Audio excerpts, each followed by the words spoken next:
न त्वं कामये राजन् न स्वर्गं न पुनर्भवं कामये दुख तप्तानां प्राणिनामार्तिनाशनम। ऐसे एक राजा हुए जिनका नाम था शिवी और उनके पिता का नाम था कुशीनर। राजा शिवी एक यज्ञ का आयोजन किए।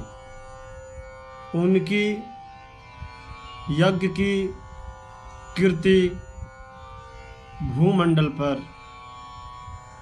तथा हर लोकों में फैल गई।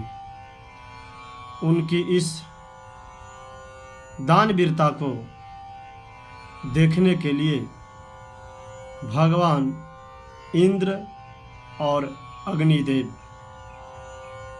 परीक्षा लेने के लिए इंद्र भगवान बाज का रूप धारण करते हैं और अग्नि भगवान कबूतर का रूप धारण करते हैं। उनकी दान की वीरता का परीक्षा लेने के लिए अग्निदेव कबूतर के रूप में जाकर राजा शिवी के गोद में बैठ जाते हैं और बाज रूप धारी भगवान इंद्र राजा शिवी का परीक्षा लेने के लिए कबूतर के पीछे पीछे भागते हुए राजा शिवी के पास पहुंचते हैं और कहते हैं, राजन, आप सबका कल्याण करने वाले हैं, प्रजा का कल्याण करने वाले हैं। जो पीड़ित है उसको कष्ट नहीं देते हैं, उसका कष्ट को आप देखते नहीं हैं। आप सबका कल्याण चाहते हैं, परंतु आज मैं भूखा हुआ हूँ और यह मेरा कबूतर आहार के रूप में है, जिसको आप क्यों छुपा रहे हैं? यह आपकी मर्यादा का विरुद्ध कार्य है। राजा शिवी कहते हैं कि शरण में आए हुए किसी भी प्राणी का यदि रक्षा हो जाए तो इससे बड़ा कोई धर्म नहीं है।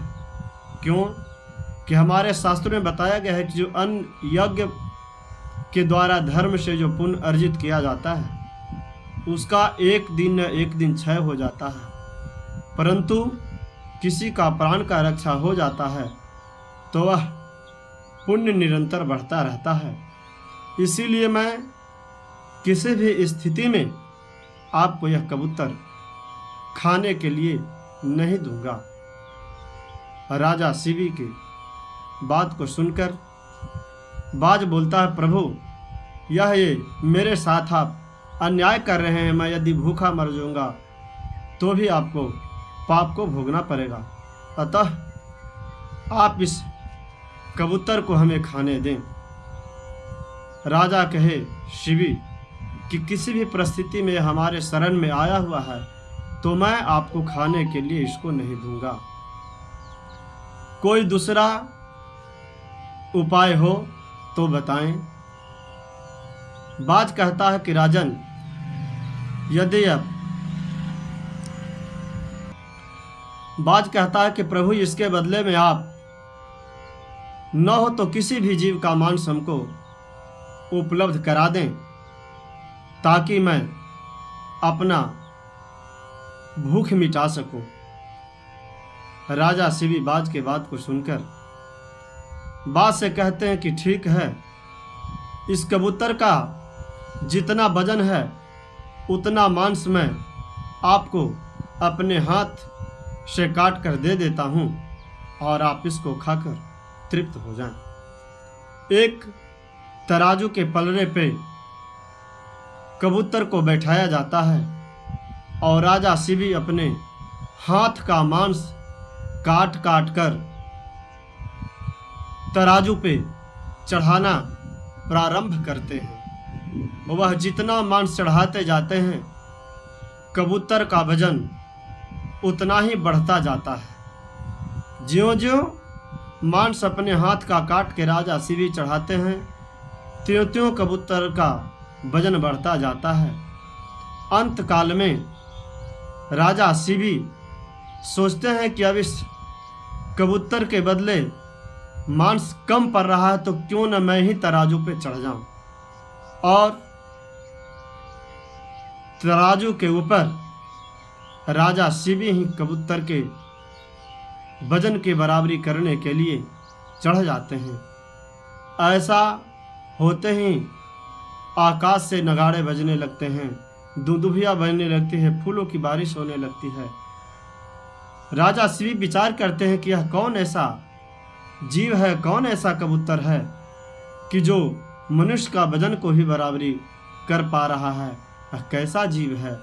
इतने ही में भगवान इंद्र बाज के रूप में और अग्नि भगवान जो थे वह कबूतर के रूप में थे। कहते हैं राजन, मैंने तुम्हारा परीक्षा लेने के लिए, इस दानवीरता की परीक्षा लेने के लिए इस रूप को धारण करके आपके पास आए थे। आप दानवीरों में सबसे शिरोमणि दानवीर हैं।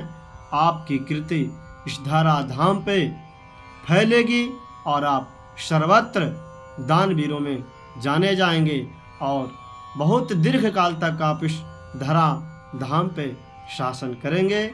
जय जय सीताराम। इस कथा को आप सुने। हमारे YouTube चैनल पूज्य ओम प्रकाश जी महाराज काशी कथा अच्छी लगे तो अन्य लोगों तक भी इसको पहुंचाने का प्रयास करें।